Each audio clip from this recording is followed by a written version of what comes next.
Alright, man, she is back. Listen, we are born of the algorithm, made men by the algorithm, and died by the algorithm. Fear the algorithm, Lawrence. Fear it. Listen, man, I like money. I'm not sure what you like, but I'm sure you can buy it with money. Everything except brotherhood. That's forged in blood. Long story short, I can't even say the name of this card because it's got dark themes, dude. The darkest of themes. But it's a really interesting mono-black control commander. Wither is an old mechanic from Shadowmoor, and this effect is not new. Corrosive Mentor did this all the way back in 2008, so old Betty White here is 2000 and late. That's right, I'm just going to call this card Betty White from now on. There is some lore around this character, but it's mostly how she's an agent of Rakdos. You know, she's just a really bad clown. She uses blood thinners on her blades, on her little steak knives, which is not how blood thinners work, man, but whatever. And anyways, if you like this video, like, subscribe, leave a comment. And if you want to get real spicy, you can be like our friend Siri H and buy me a coffee at the link in the description, brother. Alright, so check this out. Betty White, Golden Girl, 2 black for a legendary creature, human assassin. It's a 4/4 with menace. Creatures you control have Wither. They deal damage to creatures in the form of -1/-1 counters. Whenever a creature an opponent controls dies, if its toughness was less than 1, draw a card. So what do you want to do? You want to get your opponent's creatures really low on power, watch them die muling on the ground, and draw cards. Heck yeah, dude, you can use -1/-1 counters, cards that give temporary debuffs, you know, -4/-4, stuff like that, to your opponent's creatures. There was a previous iteration of this card and a couple anime waifu alternate arts that I'll flash up here too, but don't get too excited out there, bros, and or the 0.2% women who watch this channel. Betty White was 3 black for a legendary creature, human assassin. It's a 4/4 with menace. When it enters the battlefield, each other creature gets -1/-1 until end of turn. Whenever a creature dies this turn, each creature other than Betty White gets -1/-1 until end of turn. This is a great card in this deck as well. It's just a board wipe, though you may end up killing your own creatures. You gotta wait till you need to wipe the board. The symmetry is broken up by the fact that you're drawing a whole grip of cards. Now the great thing about building monocolored decks is that you have a simplified mana base. Oftentimes that's the most expensive part of the deck, all those fetches, dual lands, all that nonsense. The other fantastic part is staples that go great in any black deck. Grey Merchant is just the man, dude. Goes great in this deck, ETBs, resets your life total, and sticks around to wither all your idiot friends out there. Black is also great at big bursts of mana. Cards like Dark Ritual, Crypt Ghast, and Arcana Revenant allow you to blast off with big black mana, dude, and they're just great in black decks. Dread Presence, this guy is just a nightmare. He's in your swamp, he's harassing the DoorDash delivery people before they can get to your house. You're never going to get your panini. Whenever a swamp enters the battlefield under your control, choose one, you draw a card, lose 1 life, or Dread Presence deals 2 damage to any target, you gain 2 life. These incremental little damage effects stack up. It'll be difficult for your opponents to have anything stick on the board. Now speaking of which, we have some creatures that give minuses to your opponent's creatures like the old Massacre Worm. This is a pretty rad card in this deck, man. It's Betty White's grandpa. That's where she got that pretty smile from old Pep here.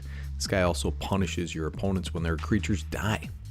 I'm also a big fan of this guy, the Demon of Dark Schemes. 3 black for a creature demon. It's a 5/5 with flying. When Demon of Dark Schemes enters the battlefield, all other creatures get -2/-2 until end of turn. You might kill some of your own creatures. Whenever another creature dies, you get an energy counter. Has 2 and a black and pay 4 energy. Put target creature card from a graveyard onto the battlefield under your control tapped. That second ability is going to be pretty relevant. That trigger will get you lots of energy and you'll be reanimating stuff left and right with that last ability. It can target a creature in any graveyard too, brother. Primaris Eliminator. You definitely want this guy next to your fantasy tropes and your assassin girl, you know what I mean? This guy's just in a suit of power armor with a sniper rifle. Who cares, brother? That's Magic the Gathering. It's 4 and a black for a creature, a Startaze Warrior. It's a 3/2. When it enters the battlefield, choose one. You can destroy target creature, or creature's target player controls get -2/-2 until end of turn.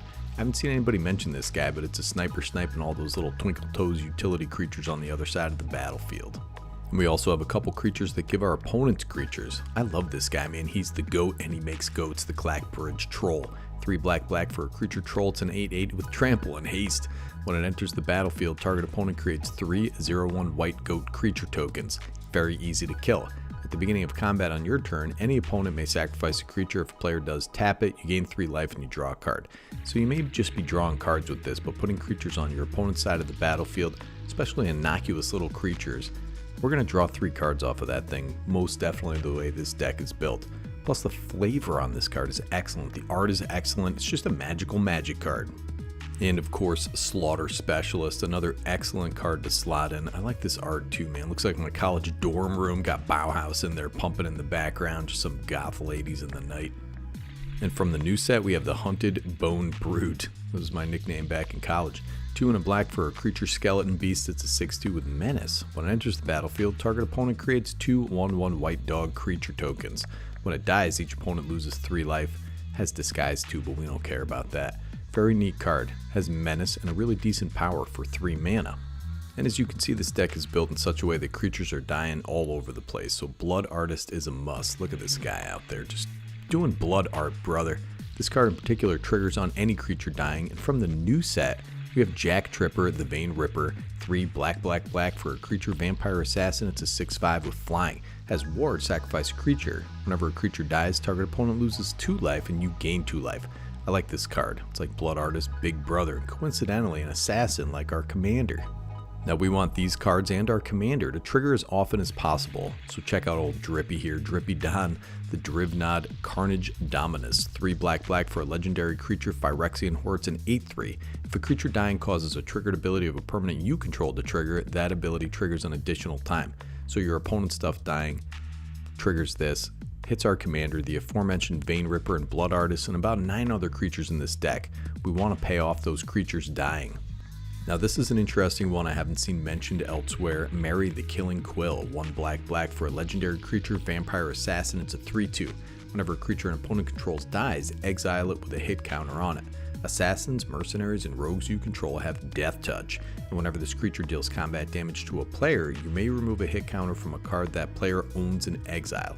If you do, draw a card and create 2 treasure tokens. This gives our commander and the other assassins and rogues Death Touch, which makes them super hard to block. In combination with that second ability, we should be able to get this to trigger fairly consistently. The payoff is pretty huge. I know it doesn't jive with the reanimation sub-theme, but you pivot, dude, because she's murdering you with her words, brother. Same thing with this guy, Shelob the Dread Weaver. 3 and a black for a legendary creature, Spider Demon. It's a 3/3. Whenever a non-token creature an opponent controls dies, exile. It has 2 and a black. Put a creature card exile with Shelob into its owner's graveyard.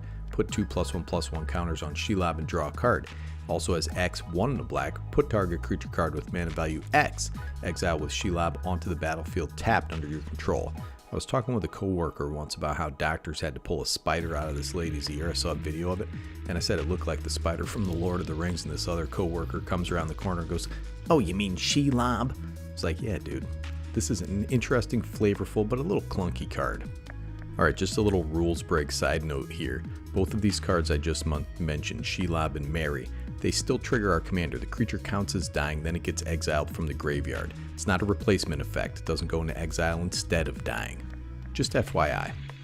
Now, those 2 cards notwithstanding, in a deck built to kill our opponent's creatures, we may want to include a reanimation suite. And people are also going to come after our commander and our cards as well. Necromancy, Animate Dead, Reanimate are all super efficient. Now we also have effects like the Virtue of Persistence. 5 black for an enchantment. At the beginning of your upkeep, put target creature card from a graveyard onto the battlefield under your control. Has this little adventure, Lock Thwain Scorn. 1 and a black for a sorcery. Target creature gets -3/-3 until end of turn. You gain 2 life. This card was custom built for this deck. Now there are a few cards that make treasures in this deck, including Revel and Riches. This is a tough one to win with, but I think it's worth it just for the ramp. Then just stack the deck with removal that does the thing we want to do. Look at this bad boy, Dismember. I remember when I wasn't dismembered. I lost a damn membership to Costco because I bought all the bulk shrimp, brother. Now listen, man, I made a deck list. It's a neat deck, but again, it's one of those decks that seem oppressive to your bros, you know. Make sure everybody you play with has an understanding that this isn't Panda Forest Cuddle Hour, you know. This is a serious game of Commander, and creatures will pay the price for your arrogant summoning. If your opponents are brave enough to send their creatures into the teeth of Betty White here, so be it. Nikki G, from Better Commander, signing off.